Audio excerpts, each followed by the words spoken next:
কাতারের মাটিতে খোদ মার্কিন ঘাঁটিতে সরাসরি হামলা, আর সেই অভিযান চালাতে গিয়েই বিধ্বস্ত হয় ইরানের যুদ্ধবিমান। তবে ঘটনার শেষ এখানেই নয়, এরপরই সামনে আসে আরেক চাঞ্চল্যকর তথ্য।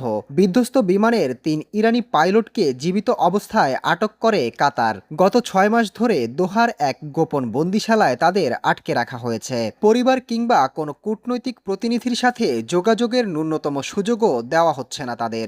বাইরের দুনিয়া থেকে পুরোপুরি বিচ্ছিন্ন করে রাখা হয়েছে এই ৩ বৈমানিককে। জেনেভা কনভেনশনের চরম লঙ্ঘন করে দিনের পর দিন চলছে এই বন্দিদশা। এবার এই ইস্যুতে কড়া অবস্থান নিয়েছে তেহরান। কোনো রকম রাগঢাক না করেই অবিলম্বে আটক বৈমানিকদের মুক্তি দাবি করেছে তারা। একই সঙ্গে বন্দীদের অবস্থা সরজমিনে দেখতে এবং আন্তর্জাতিক মানবাধিকার আইনের চরম লঙ্ঘন ঠেকাতে সরাসরি রেড ক্রসের জরুরি হস্তক্ষেপ চেয়েছে ইরানের সশস্ত্র বাহিনী। Desk report, global math.